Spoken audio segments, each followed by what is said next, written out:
అందరూ గుర్తుపెట్టుకుని మీరంతా బుద్ధి వ్యాపారం చేసేవాళ్ళే కదా.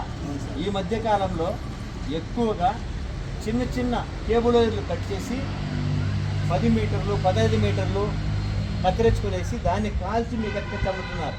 ఆ వైర్ చూస్తానే మీకు అర్థమైపోతుంది ఇది కాల్చుకొని వచ్చినాయంటే వీడు దొంగ నా కొడుకే. అది కూడా చిల్లర నా కొడుకులు, సారాయి తాగేవాళ్ళు, మందు తాగేవాళ్ళు మటుకు ఈ పని చేస్తున్నారు. మీరు ఇమీడియట్గా మీరు ఎవరన్నా కానీ అలాంటి కాపర్ వైర్ మీ దగ్గరికి వచ్చిందంటే వెంటనే నాకు తెలియజేయాలా, ఫస్ట్ పాయింట్. రెండోది వచ్చేసి మీరు ఖచ్చితంగా వాడిని హోల్లో పెట్టుకోవాలా. మాట్లాడుతా అంటే నేను వచ్చేస్తాను నాకు సమాచారం ఇచ్చానంటే, అర్థమైందా?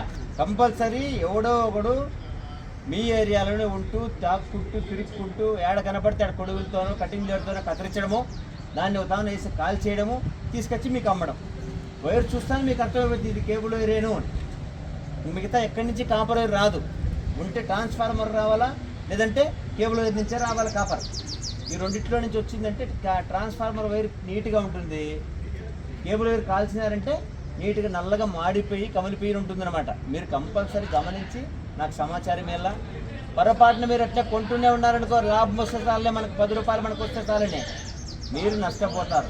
ఆ రోజు ఎవరెవరైతే రైతులు కేబుల్ వైర్ పోయినాయో ఆ కేబుల్ వైర్ డబ్బులన్నీ మీరే కట్టాలా. ఎవరి దగ్గర అయితే దొరుకుతుందో వాళ్ళే కట్టాలి. నేను సర్ప్రైజ్గా చెక్ చేస్తాం మీకు, మీది కుదిరి షాప్ అన్నీ కూడా ఎప్పుడంటే అప్పుడు చెక్ చేస్తాం, మూటకి అన్నీ కుమ్మరిస్తాం.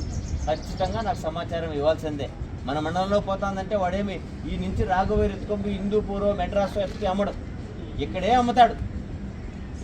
కాబట్టి మీరు సమాచారం ఇవ్వాలా, గుర్తుపెట్టుకోండి.